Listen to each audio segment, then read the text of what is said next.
Great, we're back. This is Vince, and this is part 2 of my HBS tips for the entering class of 2015. Those of you who are trying to graduate in 2015, so entering Harvard in 2013. And let's get started. If you didn't watch part 1 of the video, I'll just briefly reintroduce myself. My name is Vince, and my website is vinceprep.com. I am an admissions advisor and counselor and coach, and I help people apply to business schools. I've been doing this for 10 years. My Harvard results are pretty good. I have 10 clients who got in there in the last 5 years. That's roughly 2 per year. Some years it's more, some years it's less. You can see my detailed results at vinceprep.com, my website, and 15 total in the decade that I've been doing this work. And that doesn't include people that come to me only for interview training. I do a lot of interview training for Harvard and other schools. That's also on my website, and I don't count those in these results. I only count the people who come to me for more of a comprehensive service. All right, how do I help people get into Harvard? I'll talk more at the end of this video about it, but I have 2 core methods. One is critical thinking, and the other is storytelling, and I'll be getting into those in a bit. But most importantly, I guess for you, you're wondering about these essays, I assume is one of your major concerns, and I understand that. I talked about essay 1 in part 1, and so I'm going to talk about essay 2 now. Essay 2, the question, tell us about something you wish you had done better. Something you wish you had done better. So this could be something that didn't go well, it didn't go as planned, it could be you failed to achieve the result, you encountered mistakes that others made or that you made, setbacks occurred beyond your control, but things you wish you had either done the work better or managed other people's expectations better or your own expectations, communicated something about it. It's something that didn't go well, and hopefully, and they don't say this, but I think it's implied, you learned something from the experience. Admissions officers play many different roles. They play roles, they play all kinds of roles. Some of the roles they play are really fun and exciting. This is the glamorous part of admissions. They might disagree with me. Maybe traveling isn't fun for them anymore, but looks fun. They travel the world. They do seminars at nice hotels or nice places. They meet alumni. They meet excited, eager applicants like you. They get to speak to hundreds of people who are paying very close attention, being very polite and respectful, and they get to feel really important, and they get to talk about the school and promote the school, and that can be a really fun job, I think, if you work at a place like Harvard. It's also a very hard job, I imagine, especially around deadline season, and one of the most important things that I think they take very seriously is they have to avoid admitting you if they think you can't do the work, and that's why they look at your undergraduate academic record and they look at your test scores. If they don't think you can graduate, or even you might graduate but you just would hate the experience, if you can't handle the environment, it's their job to deny you. That's a responsibility they have to the school, because they don't want unhappy customers, if you will. And you, the applicant, are their customer. The hardest part, I think, of all is the really vague part about culture. So that it's easy enough to look at the numbers and get a feeling or have a clear red flag that this person's TOEFL is just too low. We're not confident they can survive in this fast-paced, discussion-based environment, or the undergraduate performance just isn't there, or the GMAT in combination with the undergraduate performance really causes them to worry that even if you took courses in the summer, there's just no way that you're going to stay afloat in, doing 10 cases a week or whatever you've got to do while you're there. 500 cases total in 2 years is a lot of work, and it's a lot of the same kind of work. And so that's easy enough to determine and say no based on that. It's harder to determine if you fit their culture. This essay helps them decide if you fit the Harvard culture, because if you can't learn from your mistakes, they don't want you. Well, first of all, if you can't admit you have mistakes, well, let me back it up even further. If you don't make any mistakes, it means you're not pushing yourself, you're not ambitious at all, and they don't want you. If you make no mistakes, you're too conservative for Harvard. I'm sorry, but it's true. You make no mistakes whatsoever in your life, you're perfect. They don't want you there because you're not making change. Change is hard, change comes with mistakes. So if you're not pushing yourself to make changes, that's one thing. They're not interested in people that don't push themselves. I also think they're not interested in people who make mistakes and can't admit it. Not going to work out in the Harvard cohort. That kind of person is going to not have a lot of friends. It's going to make a lot of people upset. I'm always right. I insist that I'm right. Hard to be around those kind of people. And harder still to be around somebody who admits they're wrong sometimes, but then can't learn lessons from it, because then that's just really frustrating, right? Great that you tried new things. Fine that you don't always succeed. But even worse of all, you do try new things, you fail a lot, and you never learn. That's just sad, right? So you try new stuff, you sometimes fall down, you always get up. And when you get up, you're smarter next time. That kind of person's ideal to have in a team, in a company, at the head of an organization. That's a good person. So this essay shows leadership potential in that sense. And I think it's a filter for them. They're using this essay to decide if you fit their culture. I'll give a quick example of my own. If you watched part 1, you know my whole saga about the pizza restaurant, which I just made up to give you something to think about as I talk about this more abstract. This kind of essay should have these 3 parts. I'm giving you examples that are silly and easy to understand, hopefully to make that clearer, that message clearer. Let me give you the theory, and then let me give you the example, and let me explain it. Here's my theory about these kinds of essays, where I tried to do something and it didn't go well, as I wish it had gone better. A story's only interesting if there was some kind of damage. I made a cake and it just didn't look right. I'm not going to get you into Harvard, that story. There was no damage. There was no lost time. There was no money. There was no lost money. There was no lost reputation. There was no damage. So I wish I had done something better. I wish my cake, it didn't rise enough. And I don't make cakes, by the way, and I don't belittle you if you do make cakes. Cakes are great. I love to eat cakes. I wish I could make cakes. But, my cake just didn't turn out well, but I improved my recipe. Cool, but there's no damage. It's just about you and the people who eat your cake, okay? The second thing that it needs is some amount of personal responsibility. So it can't just be a setback like an act of nature that I had nothing to do with, and I didn't deal well with the situation.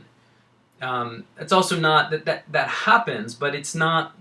You're not taking ownership of it enough. It's too far away. So again, it may show me that you have the qualities that we're looking for. Those issues, that you take risks, willing to admit mistakes and are willing to learn from them. But if something is so far away from you that you just had nothing to do with, a flood, which is tragic, right? And scary, but maybe it was the way you dealt with it. Okay, fine. But something I wish had gone better. I wish the flood hadn't happened. Not enough about you. I'm not learning about you. So your responsibility for some damage that's real. Something was lost. So it matters. And the third thing is, it's not so easy to just bounce back from. Something I wish I had done better, but the next day I changed a few things in my recipe, and my cake came out fluffy and delicious. Wonderful, great. Eat the cake, enjoy the cake. But I'll stop talking about the cake. It's not. Again, it's too simple. It's too quick. It's too easy. I don't believe that you grew. And again, it gets back to learning lessons. Real lessons, real setbacks, real bad things that happen take a long time to grow from, and growth takes time if it's real. And the fourth thing, and this is optional, not every essay has this, because not every story has this piece. If there's no good example, don't make one up, or don't fake it if it's not there. But if possible, show proof of learning. So last time with the cake example, that's a really stupid example. Again, nothing wrong with cake, but proof of learning. Now I make that cake every day, and it's always tasty and delicious and fluffy. Proof of learning. Here's a piece. Proof of learning. I learned the lesson that I fixed the cake and it came out nice. All right? Silly example. I'm going to move on from there. I'm not going to... Well... See how quickly I can do this. I was going to talk about my pizza restaurant, and then I guess I'm hungry because I'm talking about food all the time. I will give a super quick example that if I was back, if you watched part 1, and my goal was to take my family pizza restaurant nationwide, and my accomplishment essay 1, my achievement leadership was involving the younger generation by getting them to share innovative ideas, empowering them to implement those innovative ideas, seeing the success of those innovative ideas, and now I'm passing the business on when I come to business school. My younger cousin, Tony, or whatever, is going to take over. Let me give you a quick story about what that would look like if it was a topic for a setback essay, which it probably shouldn't be. But let me just, again, give a quick silly example. So a setback good story here would be something I wish had gone better. I wish I had done a better job of helping Tony understand my expectations of him, and also, getting him to take more initiative earlier on. So this story would be about things I tried to do to excite him or involve him or engage him, and it didn't go well, and we wasted a lot of time. And there was one really bad day where there were no tomatoes in the kitchen, and I blamed him because I thought he had forgotten to order the tomatoes. In fact, it wasn't his fault. There was a shortage of tomatoes, or the delivery truck didn't come, or there was a flood. There's the flood again. Anyway, I blamed him. So the point was our communication was bad, and he almost quit, or maybe he did quit. Maybe Tony quit, and then thank goodness there was, there was young, there was young Joe. Joe stepped in.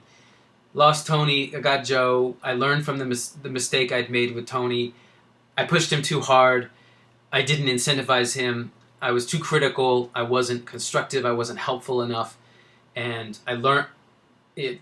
Tony's doing okay. He did something else. He's happier now. He became an accountant. It's what he wanted to do anyway. He really wasn't into this family business idea. He doesn't even like pizza, whatever. His little brother Joe, or my other cousin Joe, younger guy Joe's taken over. And all the mistakes I made with my cousin Tony, I didn't make those mistakes with cousin Joe. I don't have cousins named Joe or Tony, by the way. And Joe's taken over. So again, you can't use these 3 stories as for Harvard application. It's pretty stupid, but I'm just giving you the feeling of that story. There was damage, right? I didn't include that part. We lost business, and I lost reputation with Tony. He quit, and that set us back, right? I couldn't move on, or I couldn't expand the business until he was in place, and he left. I was responsible. My attitude with him was wrong. Our communication was bad from the get-go because my assumptions were wrong. I didn't communicate. I didn't find out what he wanted from this. I didn't really think enough about how to motivate him and work with him. I was a young manager. I was still in college, whatever. Taking on more responsibility in the family business, and I didn't know what I was doing, and I made some mistakes. It's been years since then, but Joe is the proof that I learned the lesson with Tony. So that quick, dumb story has all my 4 pieces to it. And it's, therefore, a passable story from that perspective.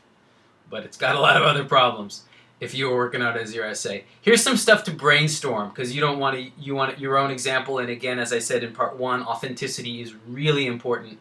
And keeping this stuff, your essay in your own voice, is what matters most to me, because I know it matters to AdCom. So think of your own story, of course. Here's some stuff to get you started. Do I wish I had done better in some of the following situations? Think about times you've been in teams that didn't, things you wish you had done a better job in a team. You wish you had done a better job working with people from another culture or another function, right? Your culture is pretty obvious. Function is, with my sales guy, or with I'm in sales, they're in marketing. We didn't never get along. Usually they don't. I'm back office, front office. Functional groups have tension all the time. And I wish it had gone better. I wish I had managed my time better, or I wish I had managed someone else's time better. I misunderstood someone else's expectations of time of me, or my expectations of them were bad or wrong, and it caused problems. I wish I had done a better job with that. I learned the lesson, and handling details. Do you get caught up in details do you get lost in the details, or do you forget the details? Either one could be a problem. Do you forget to consider the larger context of your actions? Do you get so micro-focused that you forget to take a step back and realize, if I'm really hard on Tony, he's not going to like it, and he might quit. Or I didn't consider the fact that he's having trouble at home, or he's having trouble, he's in school and he's struggling with his classes. I didn't take the context of my actions of yelling at him because we had no tomatoes. Stupid example. I avoided giving bad news. Hey, Tony, we have no tomatoes. I didn't tell him, and then that night we couldn't deliver any pizzas, and we lost a bunch of customers. Angry customers. We lost time and money because I forgot. I didn't want to tell him. Last time I told him we're out of tomatoes, he got mad, and so I avoid him. I lost energy to see something through. I didn't start something well. I didn't persist well enough. I didn't close something well. I couldn't persuade younger people. I couldn't influence older people, seniors. Or again, the last one is sort of a catch-all thing. I didn't ask for help. I lacked the skills I needed. I should have asked for someone's help talking to Tony. I know that Joe, his younger brother, they have a great relationship, and I've always gotten along really well with Joe. If I had talked to Joe, maybe Joe could have talked to Tony, and that probably would have been better. I was too proud. I'm older, and I thought and I had the title, and I was too proud to ask for help, or whatever. I needed help with something in finance, and I'm not in finance, and I didn't knock on the finance guy's door. I tried to do it all myself, and it didn't go well. Those are some stories to get you thinking. Finally, here's some challenges, or here's some issues when you show this essay to other people. It could be me, a friend, a mentor, an advisor of any kind, someone who's nice enough or professional enough to read your essay and criticize it and give you some feedback on how to make it better. Here's what you should be asking of the people reading your essays. Do you understand what I'm trying to say here? Is this clear? If you read this essay, if you understand it, would you want me on your team? Do I appear to be a person that you'd want to work with? Why or why not?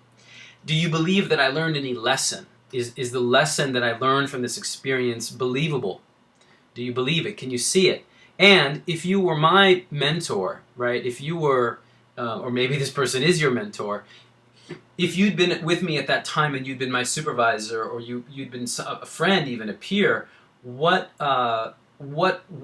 should be my next lesson after I learned how to communicate with, the younger guys to empower them instead of scare them away or, make them mad? It should have empowered them and involved them. I learned that lesson. What's next? If I'm going to run my nationwide pizza place, what's the next challenge I'm going to face? Because I'll have 100 staff or 1,000 or 10,000 staff at that point if I'm the CEO of this global or national operation of Vinny's Pizza or whatever this place is called. What types of activities and behaviors should I engage in to try to learn the next set of lessons? This gets into like YMBA stuff, and I'm not suggesting you put it in your essay, but these kind of questions and the content that comes out of these conversations may or may not make it into your final draft, but the process of talking about those kinds of issues will deepen your logic and deepen your story. And deep stories that are authentic and real and interesting and clear and simple are always, always better. If you don't believe me, read D. Leopold's instructions in the online application form or in her blog about what she's looking for in essays. If you don't believe me, I hope you will believe the people who will decide whether or not you get into their school. All right, additional information. Let me jump over. Let me hide my face and let me jump over and go back to my matrix here. And let me just rearrange a couple of things so this will look a little better.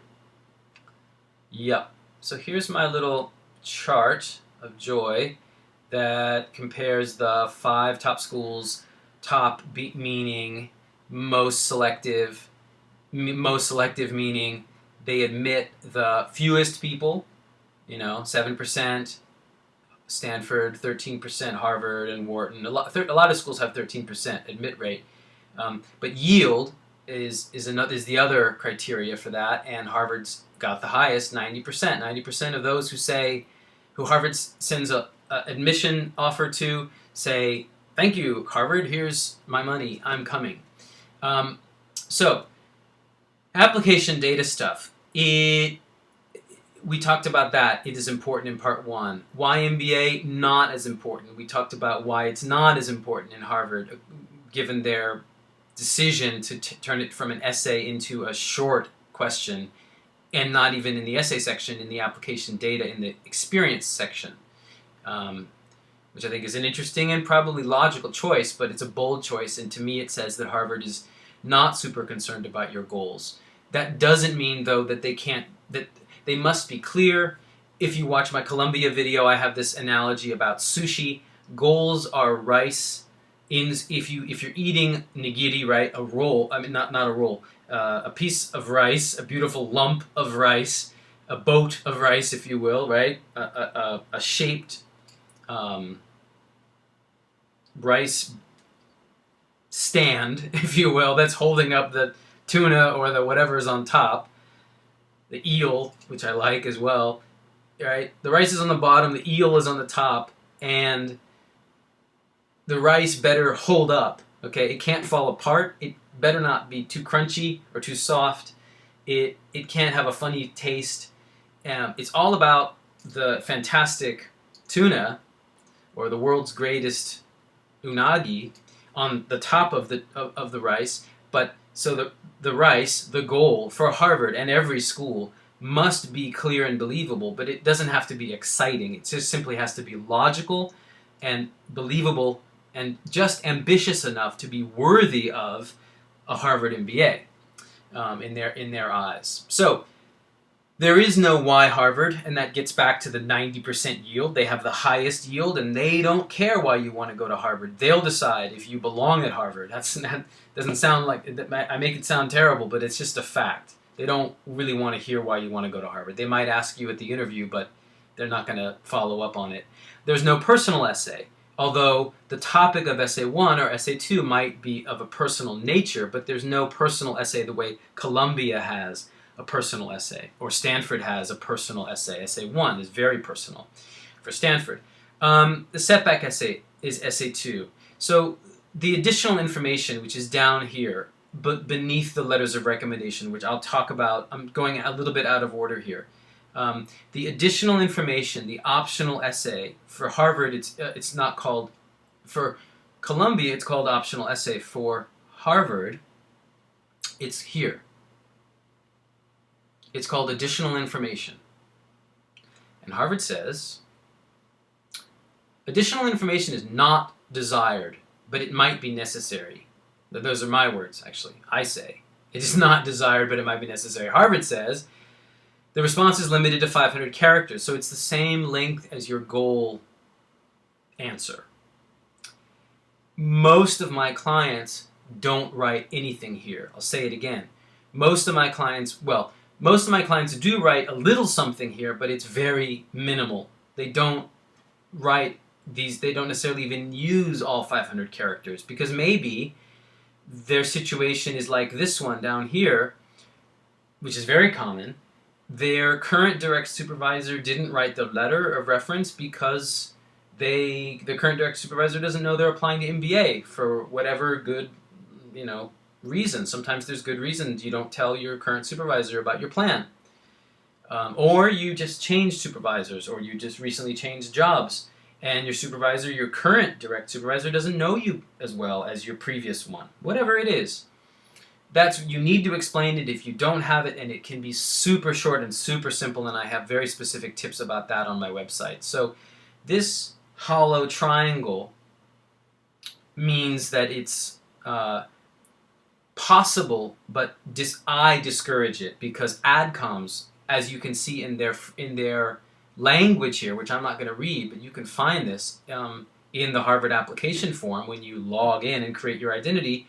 You'll see these words, which I got right from them.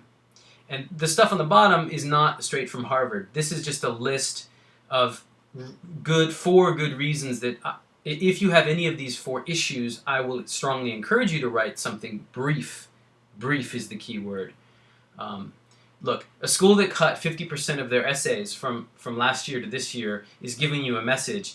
They don't want to read a long answer that doesn't belong anywhere in your application. If it didn't make the cut if you couldn't explain your goal in 500 characters, that's your fault. You don't use this extra place to talk more about your goal. Sorry. And another leadership accomplishment no, don't use these 500 characters for that. Another setback or a time that you wish you had done something better, no. Why you love Harvard, no. No. Only these 4 things, please. Trust me on this. Okay, recommendations.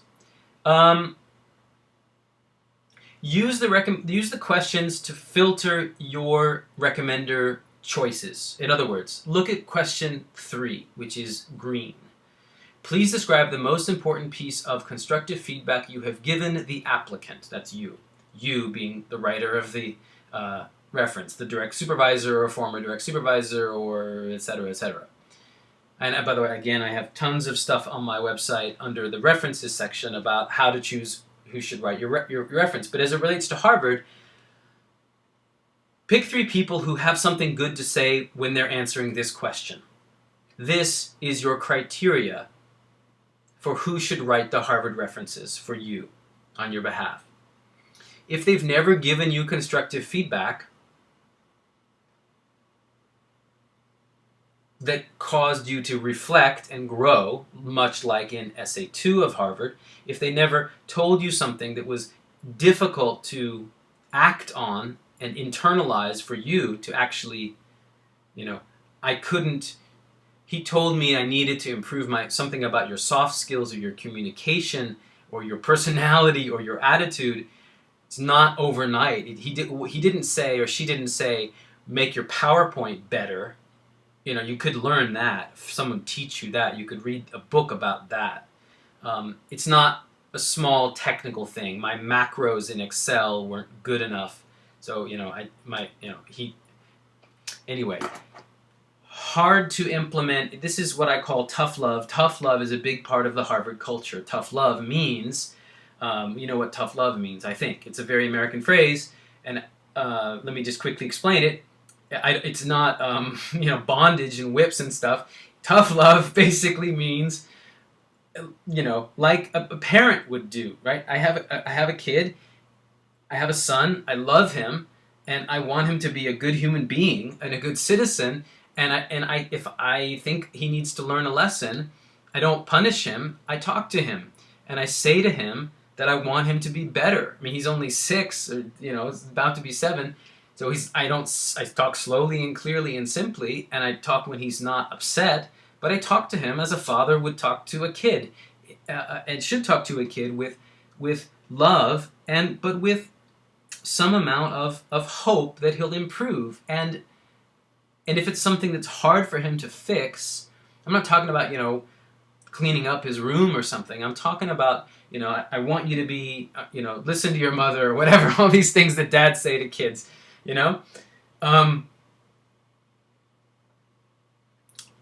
hard to change these behaviors, and this person likes you enough, use the word love, maybe it's too strong for a professional environment, but they like you enough, they believe in you enough, they want to stay in touch with you. They're a mentor who wants to be involved in your growth and development, even if you're quitting the company. They want to be, they look forward to hearing about your future success, just as a parent would, yeah? So they take time to tell you something that they know you might not like it, but you're going to need to grow from it, and you're going to need to, over a period of time, they're going to be watching, and they're going to be reinforcing when you're doing well, and they're going to be pointing it out in a kind way, but in a sincere and straight way, when you need to hear it, that it's still not where it needs to be, and they want you to keep growing in this area. That's constructive feedback. It's a very specific kind of communication.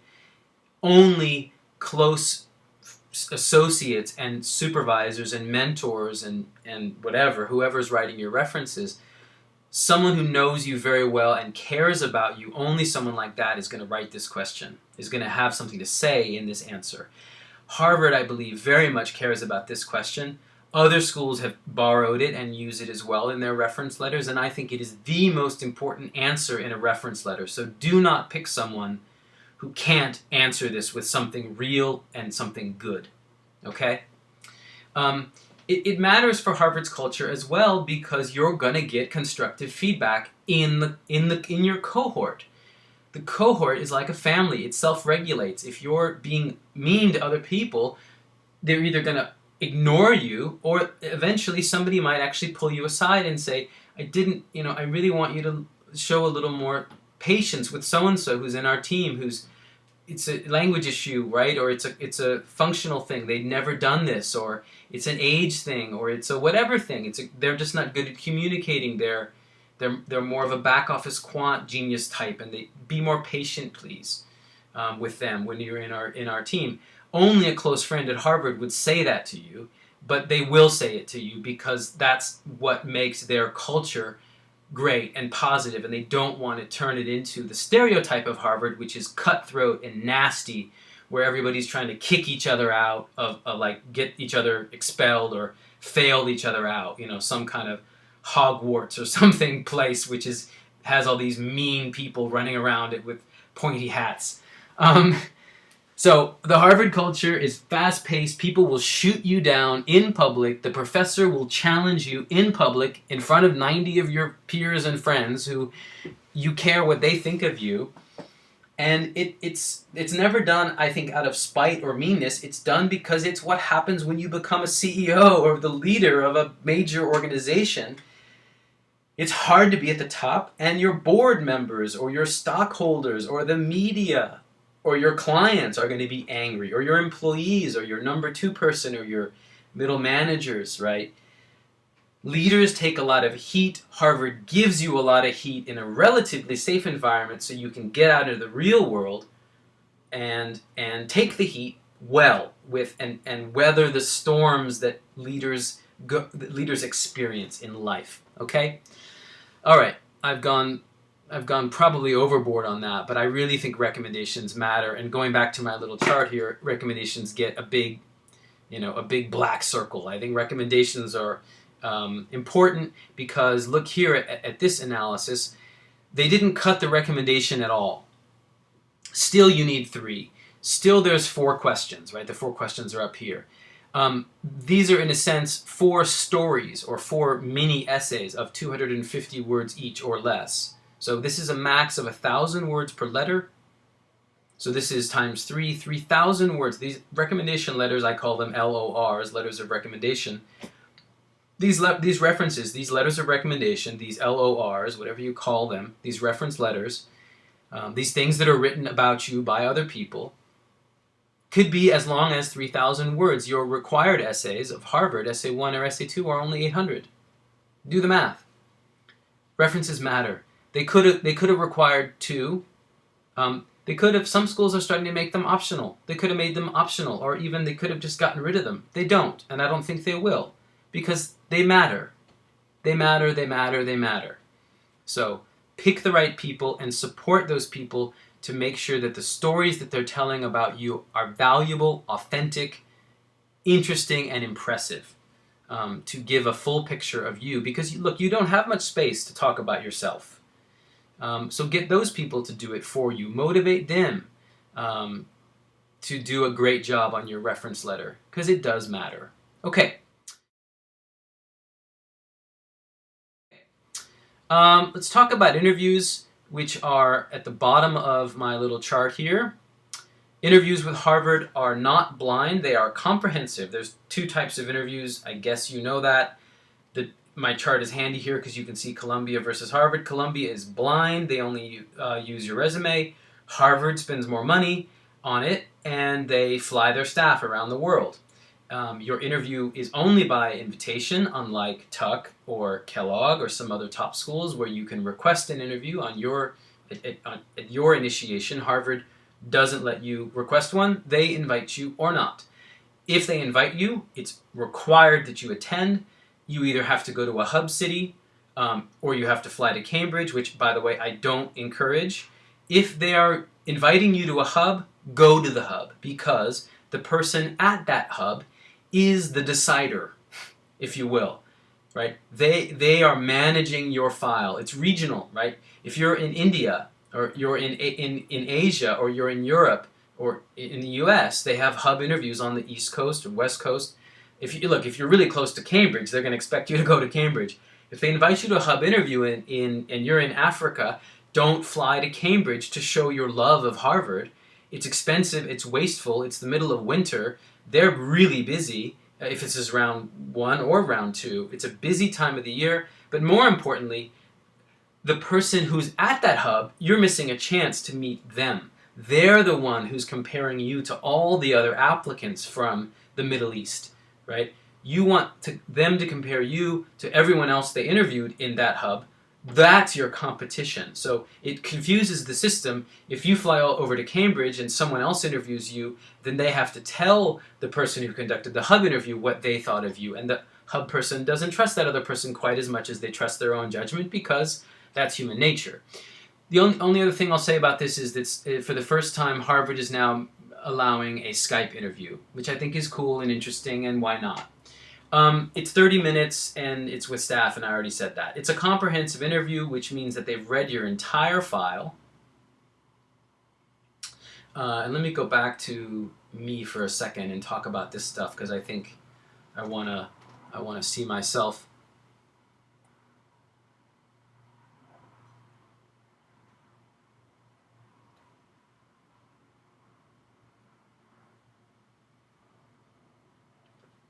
Yeah, I want to be on the screen for this because I want to speak slowly.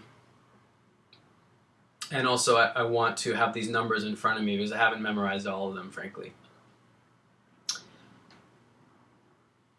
Rapid fire questions from Harvard. My clients that interview in Asia who are not native English speakers, it's an average of, they get asked an average of 10 questions. Average.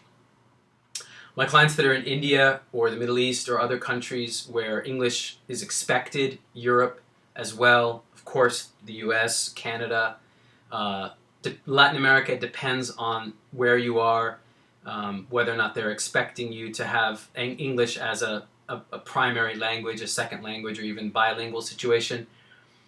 India, it's like 20 questions at least. So it's a 30-minute interview, 20 questions. Your answers are going to be 40 to 60 seconds. On average, because there's follow-up questions.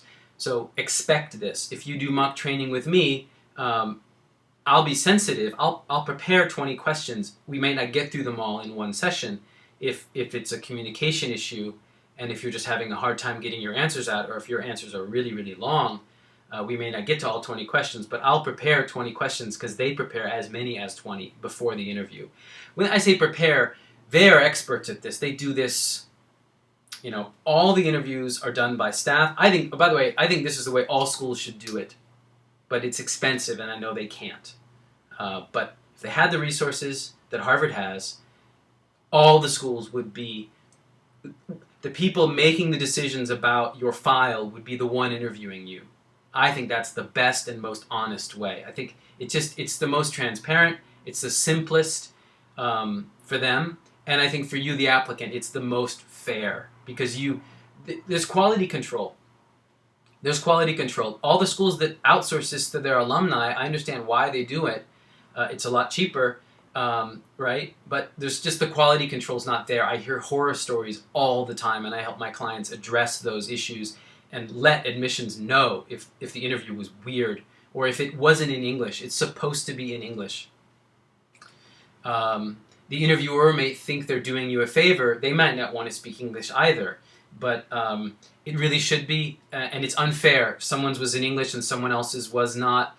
It's unfair. It's just not fair. The only way to make it fair is to have a very limited number of people conducting these interviews, and that's very, very expensive. So anyway, prepare for rapid fire. I will give you rapid fire if I think you can handle rapid fire. That's the default, I think, if Harvard assumes and expects you to be able to handle that kind of very fast interaction because, again, watch the video if you can't visit Cambridge. Watch the case method. It is rapid fire. I've sat in on Harvard classes twice. Once because my buddy was there, my next door neighbor, and I was like, that's neat. I was in my mid-20s. I was in Boston area, Cambridge. I went to him with class. It was awesome. It was really neat, and it totally opened my eyes. And then most recently I visited some of my clients, and my client brought me to another class, and I sat in on the class. It's fast. It is rapid fire. Therefore, the interview is rapid fire. There's stuff on here, and there's lots more stuff on my website about strengths, about some strategies of how to deal with rapid fire. Have some core stories that you prepare. Have core keywords about your strength and your weakness. Have that sort of matrix in your mind so you're ready for unexpected questions. Harvard questions are, people say they're common sense. They're kind of common sense, but they're also kind of analytical. I mean, down below, I'll talk about some of their questions that, well, down here. Is this a common sense question? What preconceived notions did you have about something, one which turned out to be true and one which turned out not to be true? Is that common sense? Are we all ready to answer those kind of questions if they're thrown at us with a lot of follow-up? I reject the notion that it's just a casual chat about common sense. It's not behavioral. I mean, it's not artificially behavioral like I think Wharton has become a bit strange with their interview, and they're probably going to change it again. Watch my Wharton video for those tips about the Wharton interview, but Wharton might change it again, so who knows? It's a grab bag with the Wharton interview these last few years, and I hope they get that together, but sorry to talk about Wharton during my Harvard video. They're not McKinsey questions, how many ping pong balls in this room, right? Or you know, it's not case interview stuff, but it's rapid fire. They're testing your analytical skills. They're testing your ability to think and talk at the same time. And you can prepare for that. If you have some stories you would like to tell, you go into the interview with a kind of an agenda, but you're flexible. If you don't get the chance to tell your ice skating story, sorry, let it go. It's 30 minutes. Don't stick to that, oh, I didn't go through all these stories and I'm all nervous, I gotta tell 10 stories. No, you don't necessarily. And you have 3 or 4 weaknesses, but it's not a checklist. But it's a quick, oh, yeah, there is that thing about expectation management. I need to become better at managing. I work too hard. I assume too much for myself. I set standards for myself that I can't always reach. It's a good thing and it's a bad thing. But it's especially bad with other people. I don't articulate my expectations for them, and as a manager, I need to improve that. That's a weakness. That's a story I could tell in 5 different ways. That's been true in college, professionally, personally, with my family. I could talk about that issue that I have. I could also talk about how I've managed that issue, how I'm handling that and growing. So it's not hopeless. I'm learning. It's getting better. I'm aware of it. So it's moving forward. That's a core weakness. I could talk about that 360 degrees, 5 different ways, 5 different times in my life. I've got that story. I'm very comfortable with that story. You can prepare this way. I think a silly way to prepare for the Harvard interview is to look at every question that's ever been asked. In that sense, it is common sense because they don't ask the same questions every time. It's not a set list of questions, check, check, check, check, check, like some alumni interviews are, because that's what the school requires. Again, Wharton recently. I think that's one way to control for quality, but I think it's silly, frankly. It's unnatural and unrealistic, and I heard lots of reports that the interviewers couldn't handle it. There wasn't quality control. Again, I keep going. I'm comparing the Harvard interview and the Wharton interview because it's the most blatantly... here are two schools with 13% admit rates that are considered among the top in the world, and the way that each one handles their interviews is totally different. And I wish Wharton would be more like Harvard. Okay, end of story. Have these stories and prepare for them. Let me talk about the self-awareness questions. Something you should stop doing, keep doing, start doing, right? Tell me about some constructive feedback that you agreed with. And then tell me about some constructive feedback that you didn't agree with. Someone told me that I respected their opinion, I heard them out, I had to listen. It was my supervisor or somebody above me or somebody I respect and I trust, so I kept the relationship open, I kept the dialogue going, but I didn't just say, you know what, you're totally right. I didn't reject it, but I also didn't entirely agree with it. It was just a situation where there was a misunderstanding. I was being misunderstood. My intentions were being misread by someone, and I worked really hard to clarify that issue. And then the constructive feedback that they gave me, they still gave me constructive feedback, but it changed. It was a different type of constructive feedback because I clarified the misunderstanding that there was between us. So the way to prepare for these is to go back through your life choices. This is where the Harvard interview can become more like an HR interview, right? A job interview, which is a typical thing that for a job interview, which you've been on them, I hope, or you will be on them during and after Harvard Business School. Why did you make this choice? Why did you do that? Why did you move to Japan, in my case, right? Why did you decide to do this admissions consulting work? Why did you leave your former company and make your own company? These are the questions someone would be asking me if I was applying for a job, which I'm not, or Harvard Business School, which I'm not. But those would be natural questions so if I'm clear on all of the choices I've made in my life and the reasons I made the choices, why I made them at the time, and then what happened looking back 5 years, the reasons I went independent. Looking back, I thought I was doing it for these reasons, but now I'm realizing there were all these other reasons that it was a good thing to do that I didn't think of at the time. Or, these three were right and those two were wrong, and I made the decision, and I'm happy I made the decision. I would have handled a couple things a little differently, maybe. And so I'm learning, I'm reflective about the things I do. Reflect on your life is my point. Be self-reflective. That is something that I do with my clients. That's something any good friend or critical friend or mentor or professional interview helper is going to get you to do. And finally, let me talk about the defensive thing. This is where some interviewers say things that sound kind of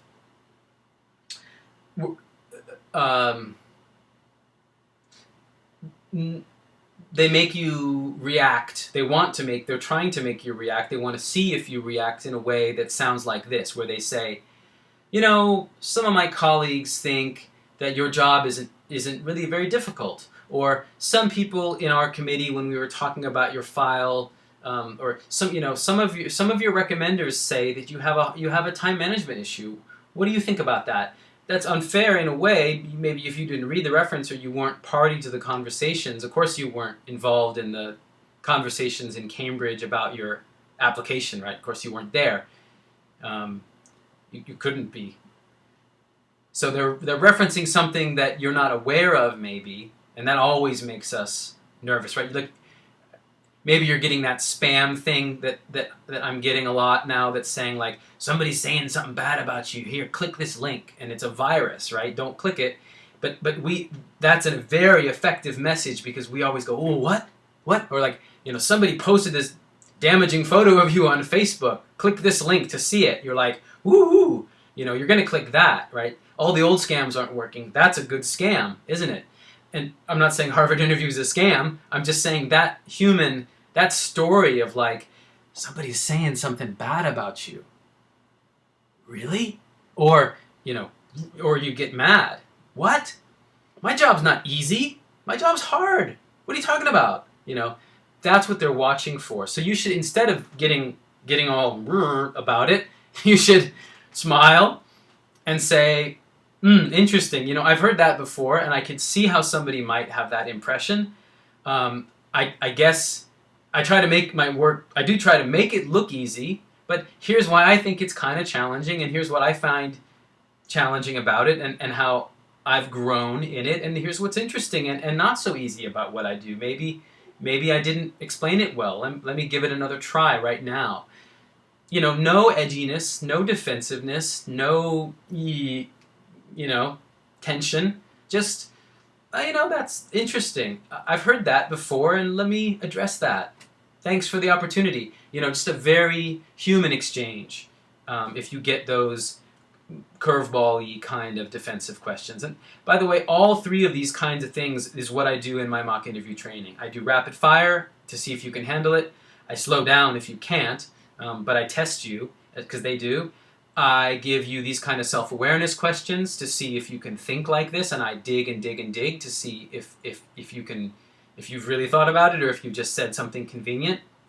And I do try to make you defensive. I read your entire application confidentially, and then I destroy it, and I read it and I say,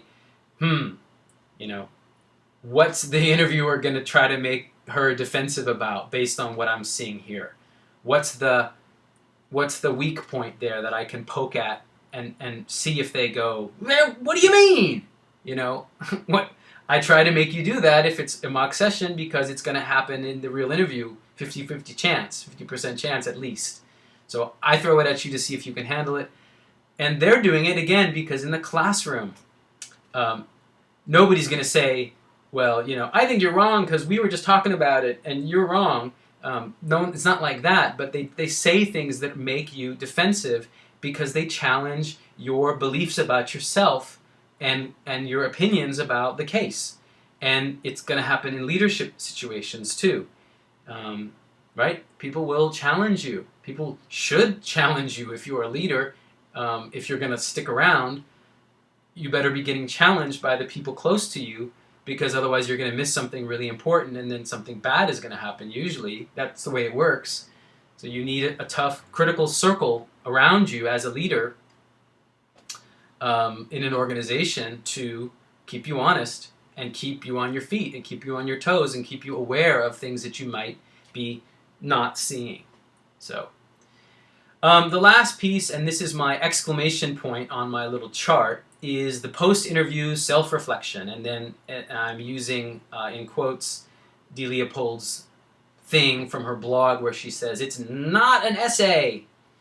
It's not an essay in the normal sense of things, but it is written English. You're not going to send a picture.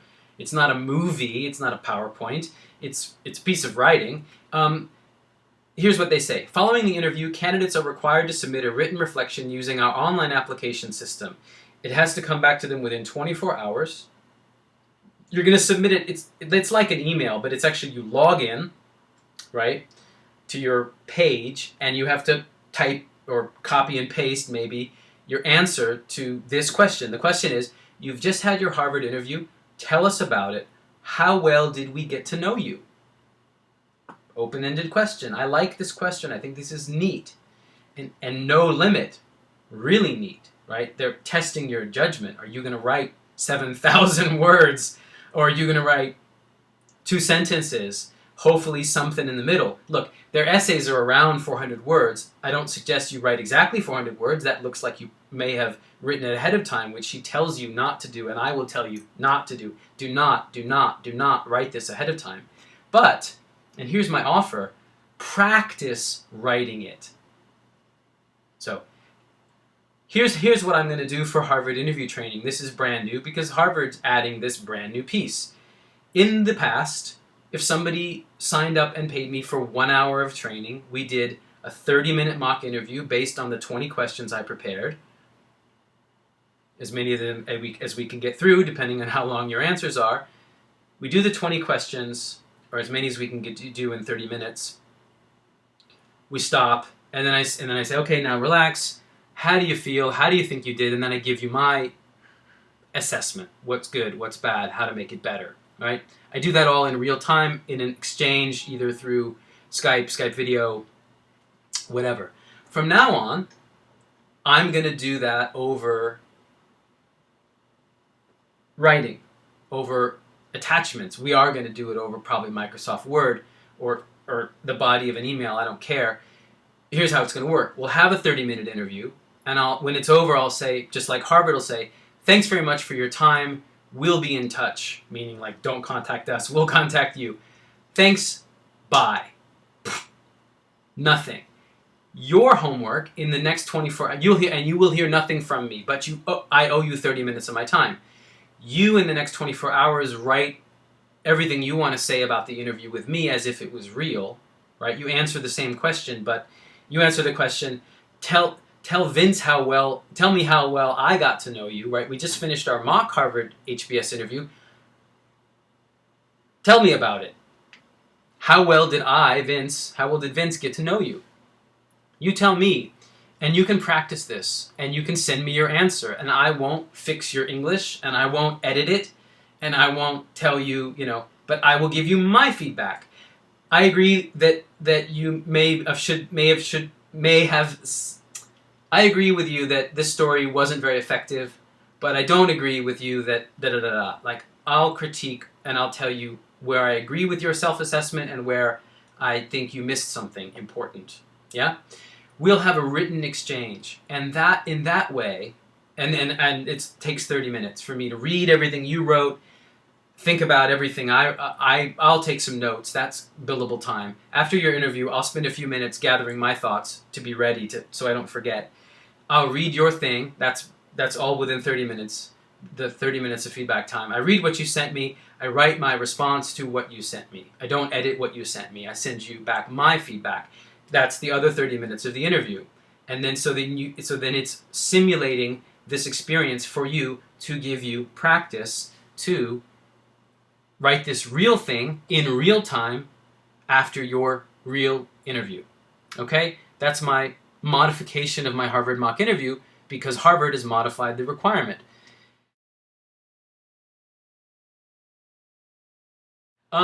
How do I help people get admitted to Harvard? This is the last piece I'll talk about today. I mentioned it at the beginning. Critical thinking and storytelling.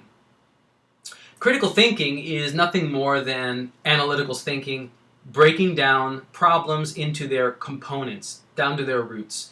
It's exactly what I'm doing with these Harvard essays and other recommendation letters, and you look at what's said and you break it down. Analytical, critical thinking. The other thing about it is to detach yourself from, have a bit of a broader perspective about the material that you're working on, and also challenging conventional wisdom is another part of critical thinking. I love to challenge conventional wisdom to the point of probably annoying my friends and family, challenging everything.